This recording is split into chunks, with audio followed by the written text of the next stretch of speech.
Hey, welcome back to the channel. It's Dan, Dr. Knives, coming at you today with a sharpening video. Got this knife, the Spyderco Para 3 Salt variant in MagnaCut. This is the lightweight version. Got this recently. Watch the unboxing linked up there somewhere. It is a second that I picked up from Redline Blades. Check that out. Check them out in the description. And I haven't used this too much, but it didn't come with the best factory edge. I think that's the number one reason it was a second, because the edge bevel was a little uneven and it wasn't that sharp. So I think that's what it was, because everything else about this knife is perfect. The action is amazing. Actually, it falls shut and it has zero side-to-side up and down play and almost perfect centering. It's actually a really, really good example of the knife. I was excited to get this knife because I've never actually owned a Para 3 lightweight.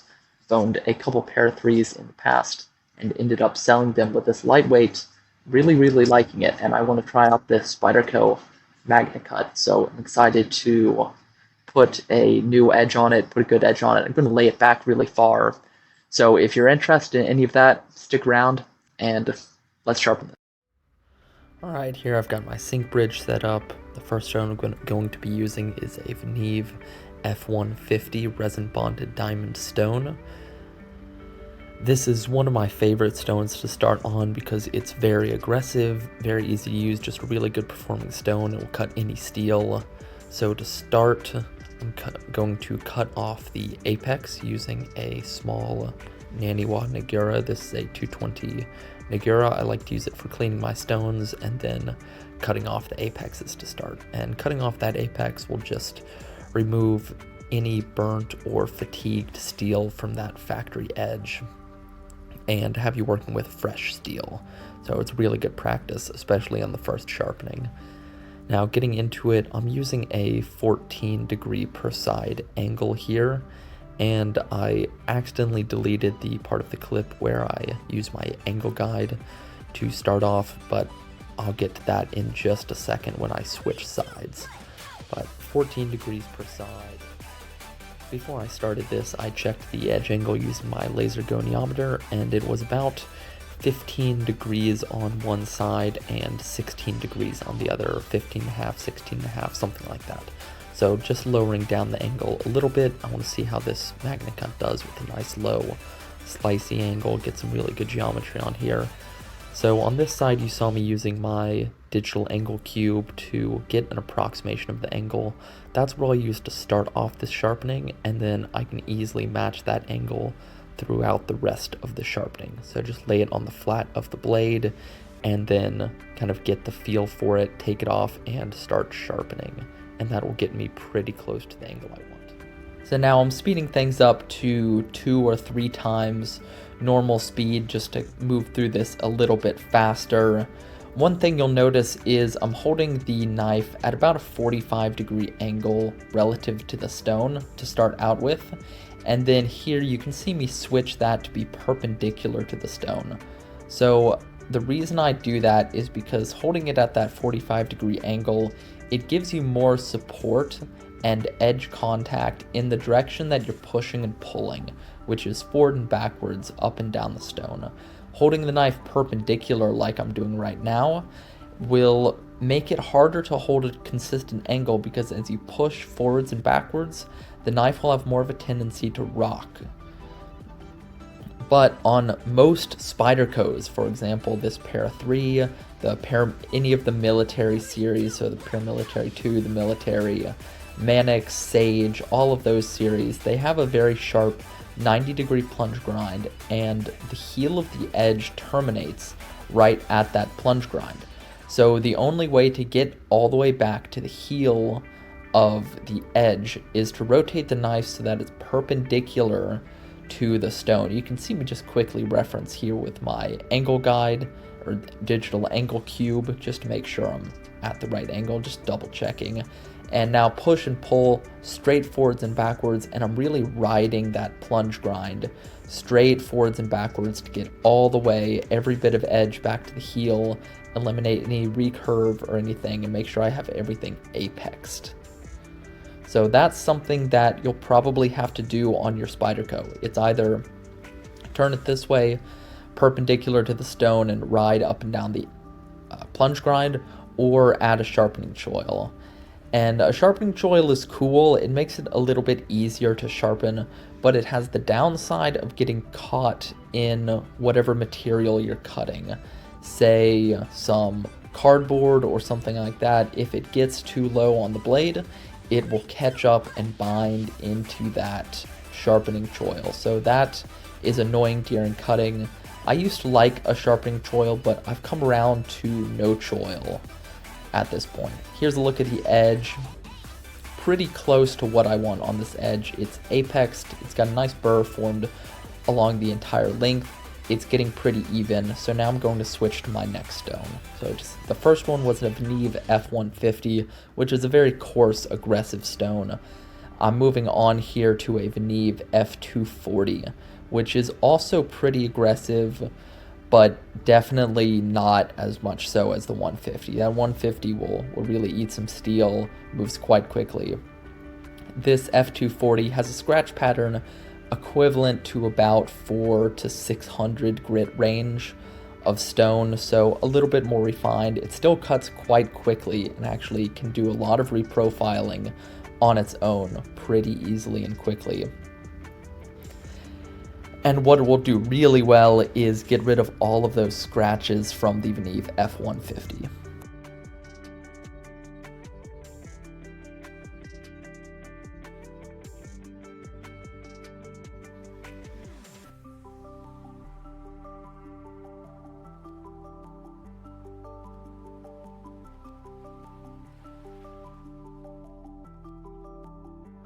You can see me sometimes when I pick up the blade and put it down. I do some little rocking motions. That's actually a technique to help me find the edge bevel angle. So if you lay your knife on the stone around where you think your edge bevel angle is and rock it gently backwards and forwards, you can feel with some practice the edge bevel landing flat onto the stone. So you can really feel when you rock onto it and off of it. And it's a really handy way to help kind of keep your angle throughout the duration of the sharpening. You can also use the Sharpie trick where you take a marker and color the edge and see where you're removing steel. That isn't as convenient to do throughout the duration of the sharpening because you have to clean the blade off, Sharpie it, take a few strokes, see where you're removing it. So getting good at this rocking technique is really, really valuable. So I'm done on the F240. I just did a little bit of work there to remove all those 150 scratches, very quick process. And now on to the intermediate kind of medium grit of a Venev F400. And this is in that kind of 800 to 1000 grit range, definitely getting a little bit more refined here.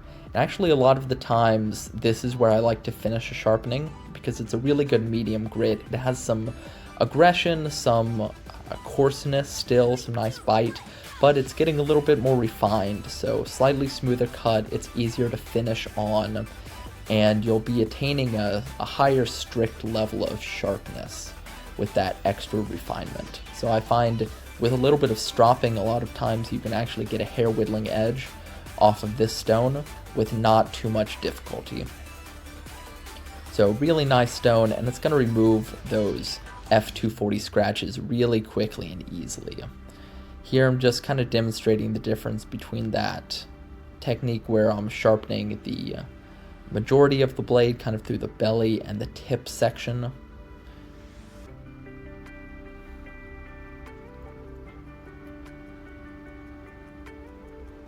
And again, I'm moving pretty fast through this. You definitely don't need to move this quickly. So there, that's showing where you have the support. You have the support in that forwards and backwards direction when you hold the knife at this 45-degree angle relative to the stone.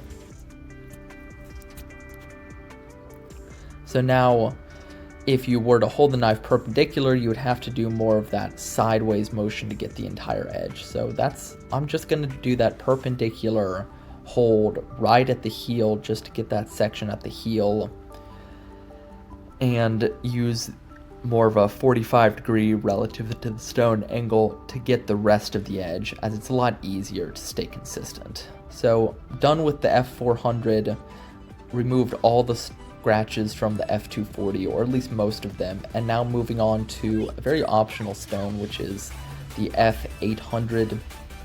My goal here is just to get rid of most of those scratches from the F400 so that I can move on to the final stone, which we'll get to in a minute. This Venev F800 is another one that I like a lot. It's in the roughly 2,000 to 3,000 grit range.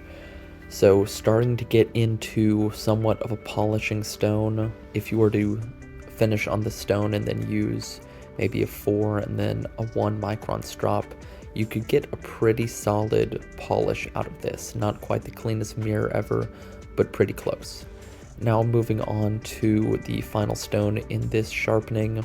It's one that I just received as a gift, and I'm still testing and trying it out, so I wanted to use it for this sharpening just to get an additional data point. It is the NanoHone 1 micron diamond resin stone. This is an interesting stone. It uses a much softer binder than others, like for example my Venevs I was using earlier, or a Poltava resin bonded diamond, so you do have to be a little more careful with this one. I found that it's pretty easy to use if you just use very light pressure on the edge leading stroke to avoid cutting into it, and then you can use more pressure on the edge trailing stroke. So just be careful to do that, and I haven't had any problems with it. This stone is interesting, at least in the condition that I received it. Maybe it needs to be, or maybe it will change in performance somewhat after I lap it and condition the surface, but as it is now, it's a surprisingly aggressive stone. It leaves a very defined scratch pattern that is semi-polished but still very aggressive. Interesting stone, definitely. Going back and forth here, just removing all those scratches from my previous stone. That's my goal here. And now just starting on some light pressure, consistent strokes to start flipping and minimizing the burr. So you see me do 2, 3, 4 per side here. Just going back and forth, very light pressure. This is to start grinding away, minimizing and flipping that burr back and forth to weaken it and break it off. So now I'm just doing 1 or 2 per side here and flip. This is a good way to start your deburring. Just a couple per side like this. I'm using very light pressure, less, approximately the weight of the blade or even less. Now I'm going to check for the presence of a burr using a flashlight. This is a really handy trick you can use. Shine the light down from the spine onto the edge and look for a glint of light right at the apex. And if you see anything, that is your burr glinting there. Really handy technique, can enable you to see much smaller burrs than you would be able to otherwise, and definitely smaller than you can feel. So I'm still seeing some burr present.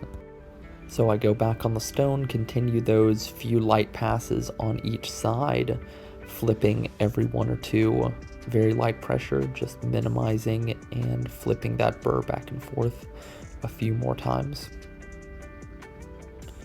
Now wipe off the blade, check with the flashlight again, and I still saw a little bit of burr hanging on there, so I'm going to use a jointing technique that I learned from Hap Stanley, the owner of NanoHone, where you take your knife and just cut off the burr on your stone using some very gentle passes, holding the blade up vertically.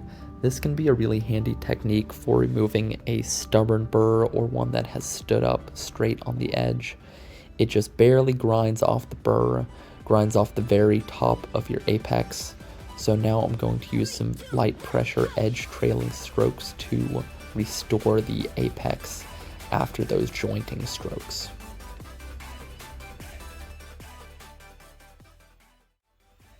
Remember on these, just that light pressure, switching every side to prevent building an additional burr. Now I'm going to use my fingers just to feel for the sharpness of that apex. At this point, your knife should be feeling very sharp, easily slicing paper. That's kind of what you're looking for. Probably, ideally even shaving sharp, starting to be shaving sharp at this stage. And then I'm going to finish on a leather strop. This is one of my own strops loaded with 1/2 micron stroppy stuff diamond compound to remove any of those last burr fragments that are weakened from that finishing process on the stone, and refine the apex just a little bit. And at this point, it is feeling scary, scary sharp. So a quick test on some phone book paper. So, one Spyderco Para 3, sharpened up. Take a look at the final edge. This thing came out absolutely wicked, really nice cutting edge, just zipping straight through this catalog paper, really easy, heel to tip, can do some S-cuts in there, no problem.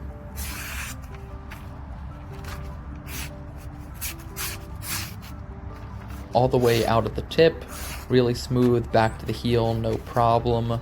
Can take it and do some nice, easy push cuts straight down, holding the paper.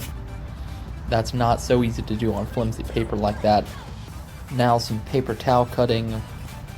This really tests an edge aggression, and if it's really nice and free of burr, you can see it's cutting pretty easily through this paper towel. This is a really cheap, thin, flimsy paper towel, so this test is especially hard. If you get something like a Bounty paper towel, something that's actually nice, the test gets a lot easier. This is some really cheap, bulk Amazon stuff. So difficult test, just cutting through the weight of the blade. Now, getting some closer up video of this edge, you can see it has somewhat of a polish, but still a very noticeable and defined grit pattern. That's what is interesting about this nano-hone stone, is it leaves this very defined, aggressive grit pattern, but still polishes up pretty decently, pretty even at the tip. You can see it's a pretty wide edge bevel, 14 degrees, pretty low angle. I hope you enjoyed the video, found it interesting. If you have any questions, go drop them down in the comment section down below. If you have any discussions, maybe you own a Para 3, have you sharpened one yet? What's your experience with Spyderco MagnaCut? I would love to know all those things. So head down, drop a comment. While you're down there, don't forget to hit that like and subscribe button to stay tuned for more coming soon. Thanks for watching, and I'll catch you on the next one.